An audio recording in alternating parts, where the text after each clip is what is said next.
Hi, my name is Angel. I use they, them pronouns, and I'm a sex and intimacy coach. One of the common issues that people bring to a session is that they're really struggling to find a way to have conversations around sexual boundaries, fantasies, pleasure, all of that good stuff. And so today we're going to talk about how to create that safe space, a space that is sacred for you and the people you're bringing to your body to have those conversations and to talk about sex in a way that is empowering and enriching. So, one of the first things I want you to do is just take a breath and have a little bit of compassion for yourself and your partner. We're going to talk about a lot of things today, and some of what we're going to cover you probably haven't heard before. And it can be really easy to be judgmental about the way that we or the people around us have done things in the past. And instead, what we want to do is go, oh, I know better now, and move forward. But from a place that recognizes we're just people and we're just kind of stumbling along, doing the best we can with the information that we have. And um, that'll really help to not have a lot of angst around this conversation. And then let's talk about where these ideas come from that get in the way of us having those authentic conversations. So first, we need to recognize that ascribed gender roles are an actual thing, and that the way we're taught to vocalize pleasure, to set boundaries, to even show interest will be different depending on the culture that we were raised in, our gender, and the roles in that culture that are assigned to our gender.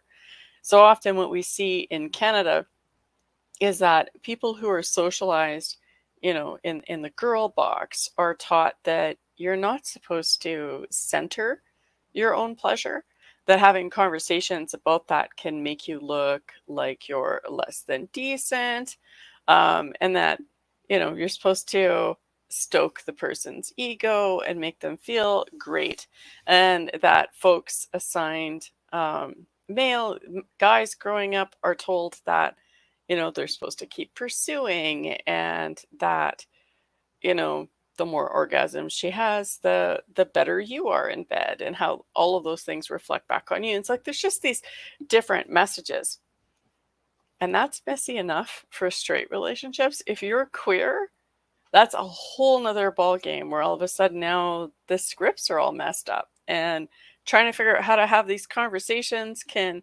really challenge that natural authentic expression when we don't have a script that we can follow. So whether you're following a social script that's been handed to you, or you're finding yourself without a social script, um, this causes a lot of challenges when we go to sit down with somebody and talk about things. um, then on top of that, we can add shame and trauma to the mix, because a lot of ways that we're taught to have shame around our bodies.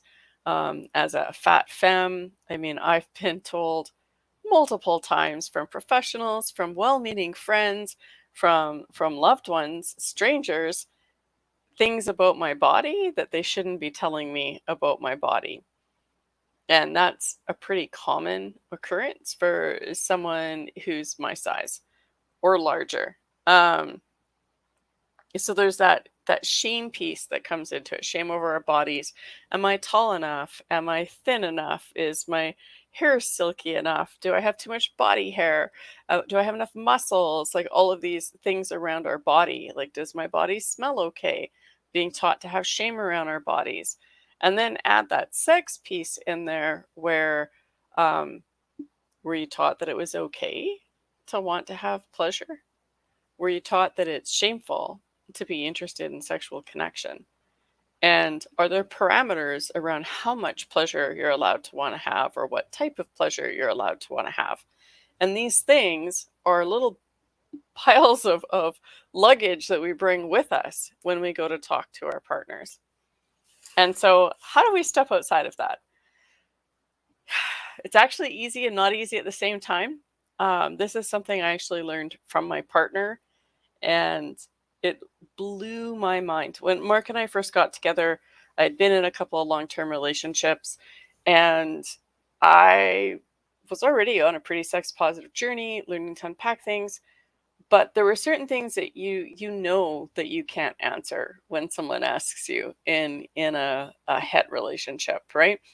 Um, you know, man, even in a queer relationship, like some of the women I've dated, same thing, where if you didn't have an orgasm, can you safely tell that person, or will that become something where they feel like they don't have the skills, where they have to um, make it a mission to make that happen, and it becomes all about them being able to take credit for whether or not your body experienced pleasure during sex, or having those hard conversations where it's like, so that thing you didn't work for me, and here's something that does work for me.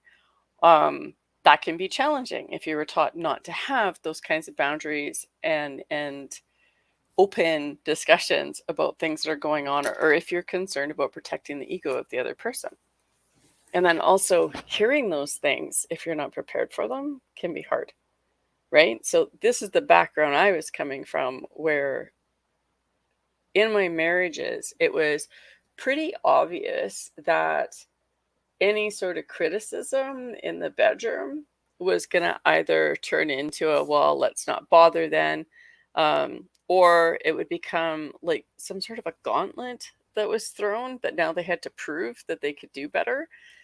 And well, that can be fun as a little adventure game. Like, how fast can you make your partner come? That's kind of fun. But it also takes the person you're supposed to be having sex with, like their needs, just kind of out of the picture, and it becomes more about the other person's ego. And that's not a safe place to be having conversations around sex.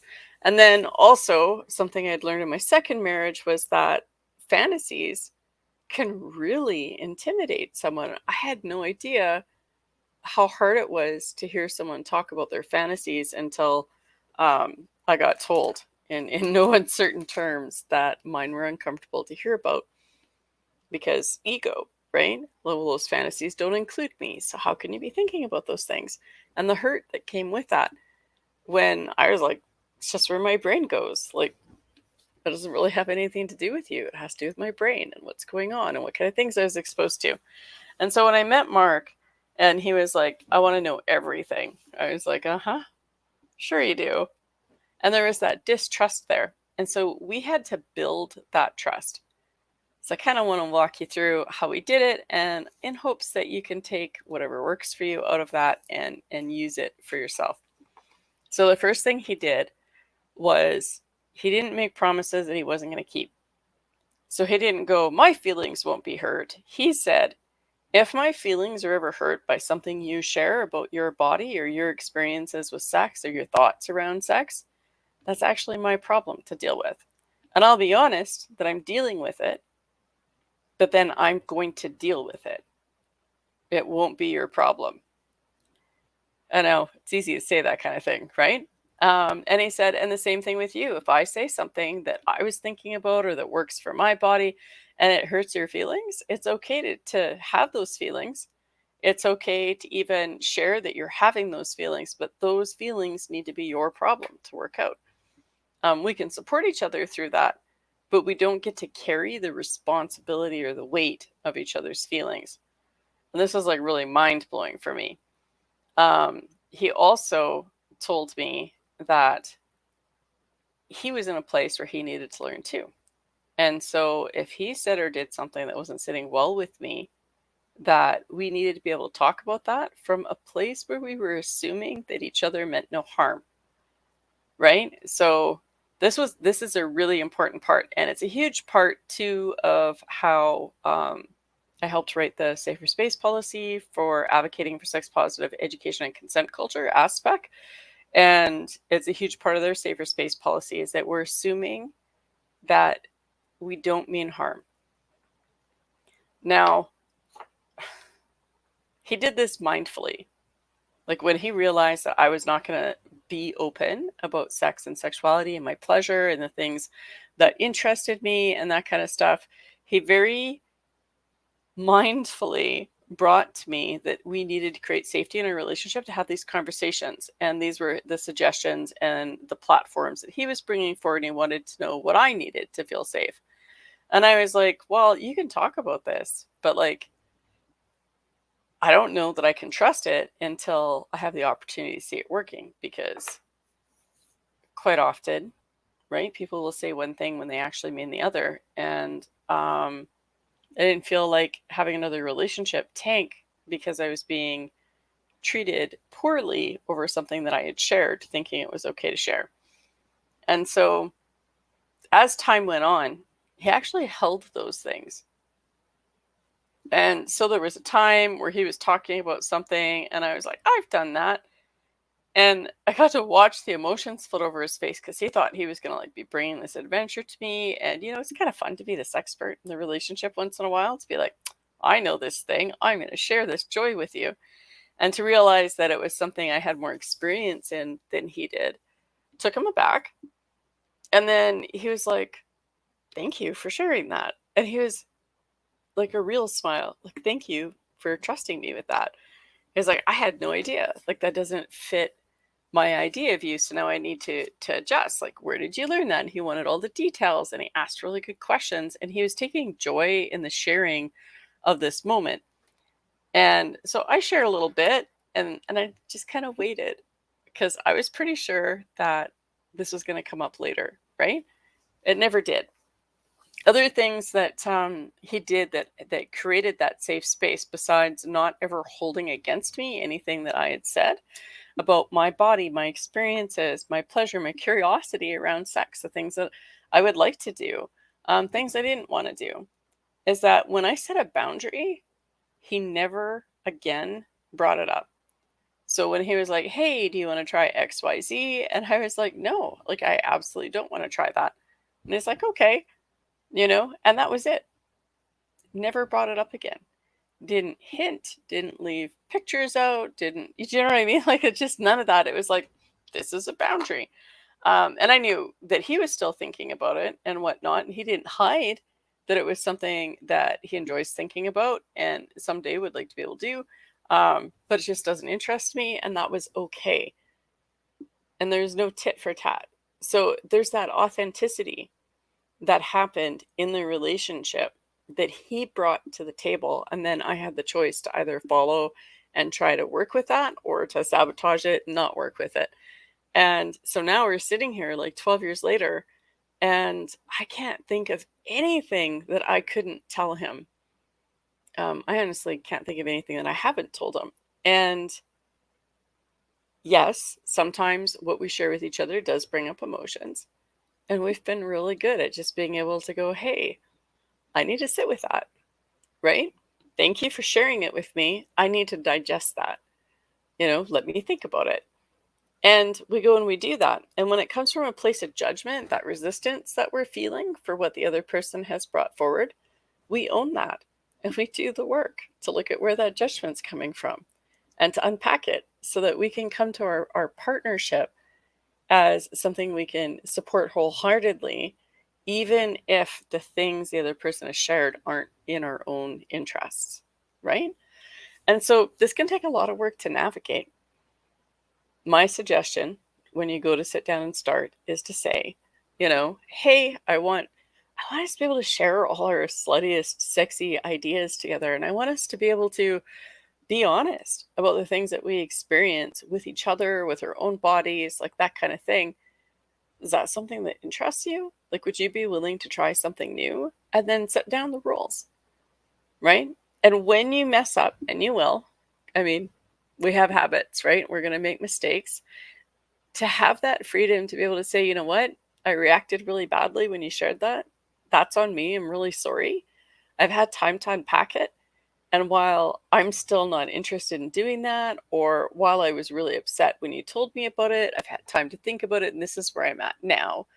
And thanking them for sharing information, even when it doesn't appeal to you, because that's trust. Thank them for setting boundaries, because when someone sets boundaries with you, that means they're trusting you to uphold those boundaries. It's a pretty big deal. And being able to take those conversations and cherish them instead of interpreting them and being anxious over them and wondering what the other person meant, being able to just be completely open about those things. That's incredible. And I promise it's very healthy for your sex life. So, again, my name is Angel, and I hope that helps. Create safe space in your own bedroom.